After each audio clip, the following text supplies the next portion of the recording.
Welcome back. You're watching NewsX. My name is Vineet Malhotra. Well, the murder of Ketan Agarwal in Lohagad Fort, Pune has shook the nation, with most interested in how Sia managed to kill her fiancé. Many are asking the question, why? Why should Sia choose to kill rather than just say no to Ketan's proposal? But whatever curiosity this case is evoking in the public, the probe is on. Police have now taken the accused Sia Goel and Chetan Chaudhary to Lohagad Fort for crime scene reconstruction as part of the investigation. The accused were taken to the exact spot where the incident allegedly occurred, and the entire sequence of events was recreated on site. This included the route taken to the location, the positioning of the accused and the victim, and the sequence of actions leading up to the incident. The reconstruction was carried out based on the account given by the accused, and a dummy of the same weight as the victim, Ketan Agarwal, was used to test the dynamics of the fall at the spot. The exercise at the fort helped investigators corroborate statements with the ground situation and verify how the incident unfolded at the scene as part of the ongoing probe. Investigators have also revealed that the accused are suspected of rehearsing the crime multiple times before the incident. And according to police sources, the two are believed to have made prior visits to Lohagad Fort to study the terrain and identify the exact cliff spot. These visits are being treated as part of a pre-planned strategy to reconstruct the site and work out the sequence of events in advance, further strengthening the angle of premeditation in the case. The accused are now expected to be produced before the court tomorrow, where police may seek further custodial interrogation as part of the continuing probe into the case. We'll talk about this as well with our guest, Dr. Swati Jindal Garg, advocate on record, Supreme Court, is with us on the broadcast. Sanjay Pandey, ex-DGP Mumbai, is also joining us on the broadcast. Brinda DK, social activist, is with us on the program as well. And Dr. Mohit Sharma, psychiatrist, also joins us on the broadcast. Brindaji, I'll begin with you. You know, what's really startling about this entire murder is the fact that, you know, in a country where, or in a world where, you know, free will is supposed to be the predominant factor in determining whether you are a part of a bad situation or a good situation, it was not utilized here to tell this individual that I cannot marry you. Instead, he was killed to avoid the marriage. How convoluted does this, you know, entire concept sound to you, where a simple no would have spared this poor boy's life? It would have spared the country the shock of this murder as well. And perhaps whatever we gain out of this, Brindaji, is the fact that there is a generational worry now, where people just like Sia and Chetan need a lot of help, not only in terms of the, you know, the schooling and the colleges that we talk about usually, but a level of psychological input which is also required to make sure that people don't take extreme steps to evade a situation. Really do not know so much about the psychological side, but we would want to ask these questions. Whatever might have prompted them, that is secondary. What they thought about it, all of that, I'm not getting into it. My whole issue is that they have planned, plotted, connived to commit a very heinous crime with no fear of consequences, without an iota of any kind of punishment that might be meted out to them. Fully knowing, probably academically, I'm sure they know that they will be caught, that they will at some point of time have to serve some kind of punishment. So what is it that went into their head to say that they could get away? And if this idea that has creeped into their head and it has found a foundation over there, that they can get away, that they are not going to be punished, that they might come back to enjoy life back out into mainstream society, then we have larger questions to ask of the community, of the society, and yes, certainly the state. Because if you're looking at a generation that assumes rich people, influential people, people who claim to take no onus and responsibility, do get away, then there's something seriously wrong with our system. Seriously wrong, yes, with our education, our social conditioning, but absolutely with every authority that supposedly has been put into place to ensure that civil society functions.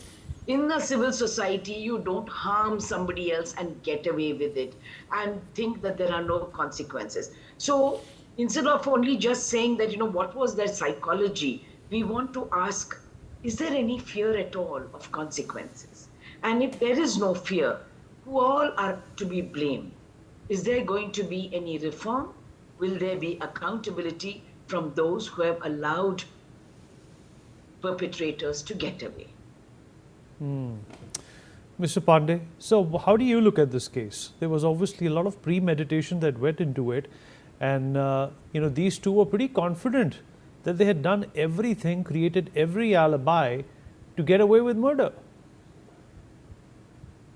Well, let me address this from what Madam just said. Two things. One is how the society is looking at it. Number two, what is the consequence? Now, a deeper question here is, society has been moving on ever since. Now, generation after generation, things have changed. Today, it's like social media. Yesterday also, but much before it was not there. So my point is, these institutions which have been set up in an antique era, which, let me address this on this forum of marriage, are actually shaken. You see, courts have also come and said live-in relationships are all acceptable. So this kind of societal pressure to have a marriage, I think, creates a situation among the young generation, which I don't belong to, but certainly CI and others do. So they are revolting. And so I think that's the major question, and that's the debate, whether this institution has lived its life or not. And the second question, which is the consequence, well, you don't have to go beyond. I think there's a Supreme Court lawyer here.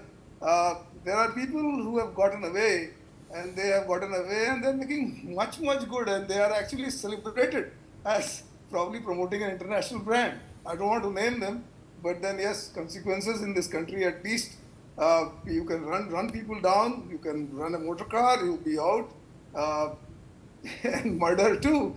Point blank ranges murders, people have gotten out. So yeah, I totally agree with Madam that there should be a change in what consequences you can have.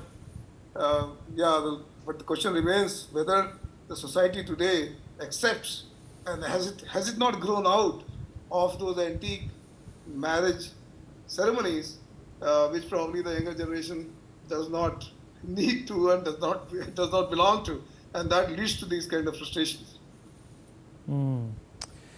All right, Dr. Swati Jindal, how are you looking at this mess that these two have created for themselves at such a young and impressionable age?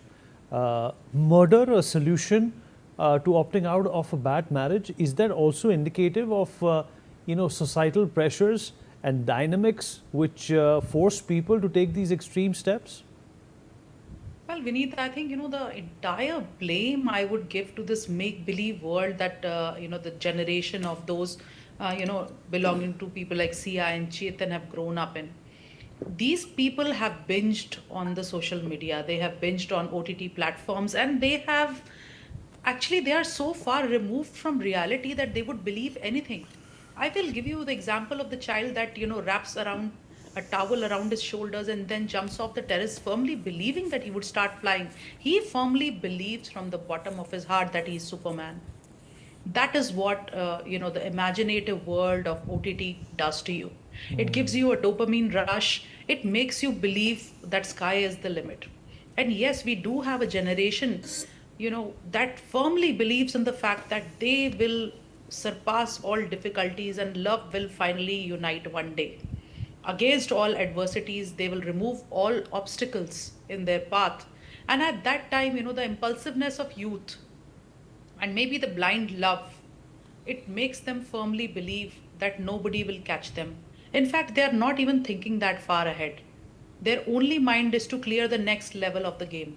And the next level is to remove the obstacle named Ketan, I'm sorry. Now the names are also so confusing that it puts you, boggles your mind, And it is almost as if, there is this thriller, a drama is playing in front of you. And I'll tell you, Vineet, what really breaks my heart is the fact that a week back we were all bothered about what happened to Twisha Sharma, and now nobody is even talking about her.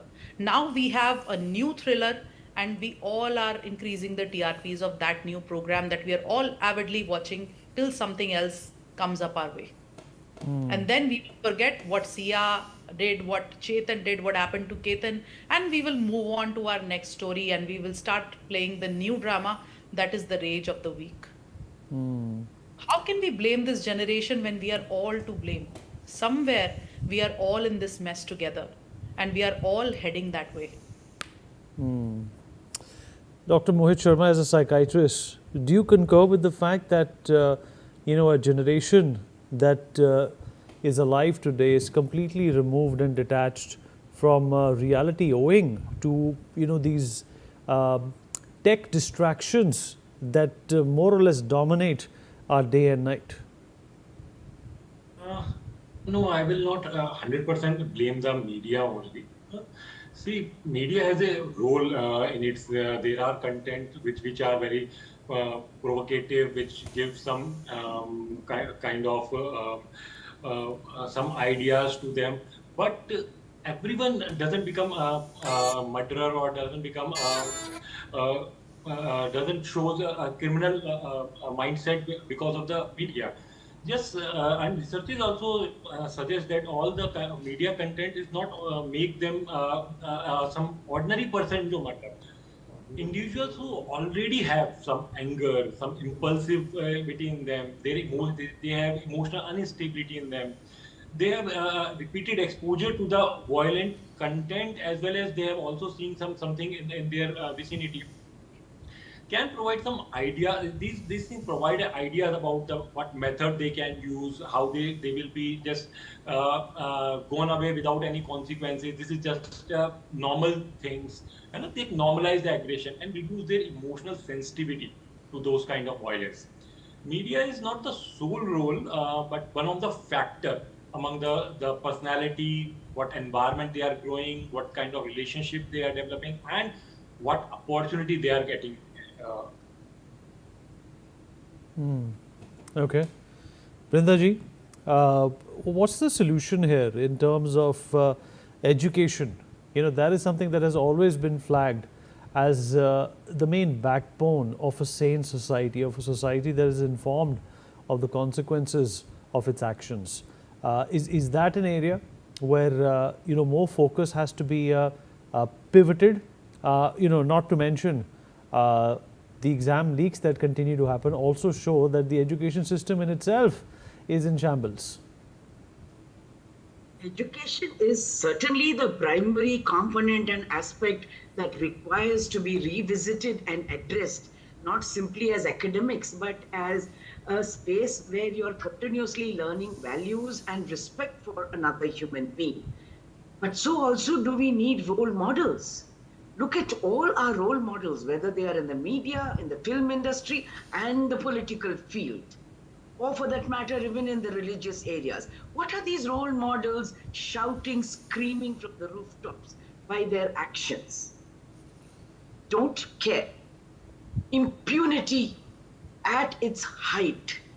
If I'm in a certain position, I can get away with it. I will not be punished. There is nobody who's going to question me.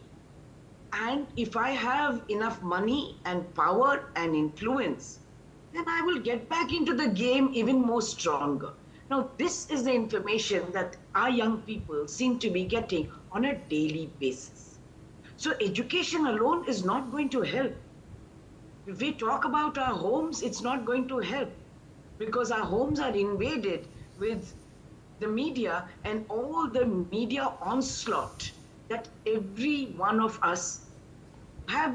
These are all challenges. There's no way we can say we don't want it. What are the censor boards doing with films that come where sexually explicit, violent content is okayed and said you can treat women and children like this? you can treat another human being like this. It's just, we are showing it for a fantasy. It is a film. So you continuously show something where people want to ape it, people want to repeat it, and then we talk about their psyche, then we talk about all of those other things. What is our leadership doing? Why is it that leadership is unwilling to take responsibility? How is it that they think that they can break the laws, twist the laws, cut corners, and say our youth are like this, we need our youth to be something else? We have also become a nation that is afraid and scared to question any wrong.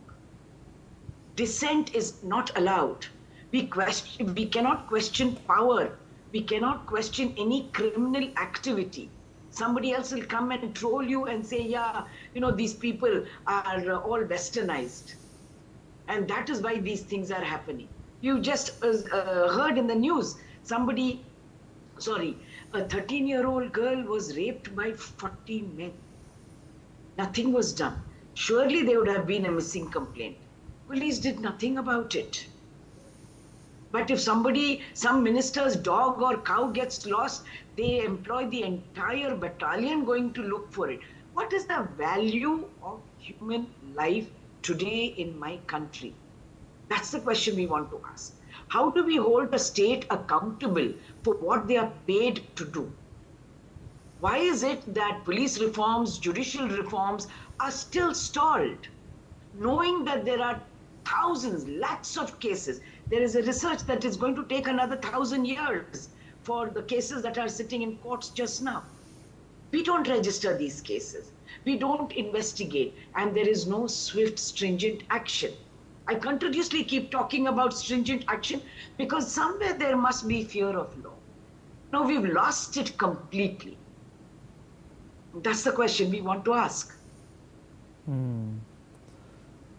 Mr. Pandey, the fear of law is, completely evaporated in certain quarters of our society. Be it traffic, be it corruption, be it, bribery, all of these evils that India sought out to fight, are still predominant in the society. Do you think that that is something that requires work by the central government and subsequent state governments as well, as to not ever undermine the law? Well, Vineet, India has undergone a major change in terms of revising the penal code, the procedure code. That being said, you see, I do not see where when the fingers are pointed to the police. I'm not defending them, but most cases of murder, most cases of these rape, I think the police does arrest people. They are put to justice before the courts.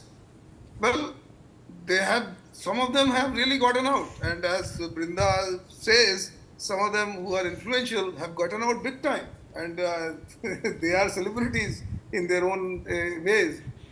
So my point is, we have to look at the place where the punishment really gets imposed. Are we doing this over a period of 20 years or 25 years to to punish, and that too many a times in a manner which is not justifiable? I can just example cases of U.S. And I remember of a case which is very celebrated, Bernie Sanders, who was a money launderer, who was convicted for 135 years.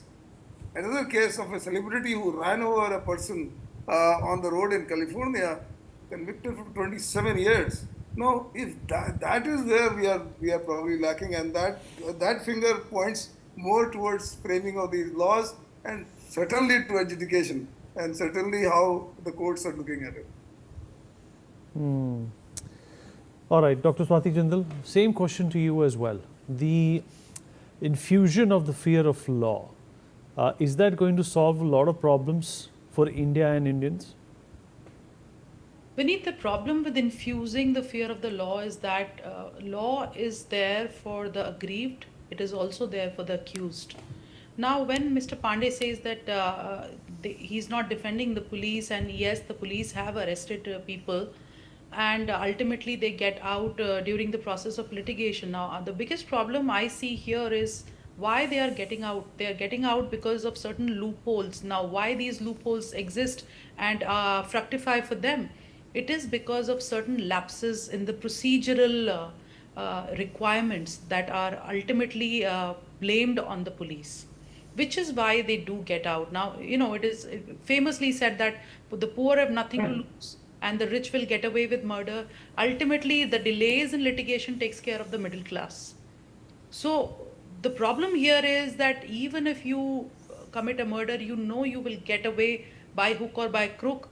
And if you do not have the money, you do not have the power of the masses, ultimately law will take its own course. And thanks to all the delays that happen and all the procedural lapses that take place, somebody will come and save you by hook or by crook, and you will ultimately get away. So there is no problem with the law as it stands in India today. The problem, I would say, is in the implementation. Now, it is not one person that is implementing the law.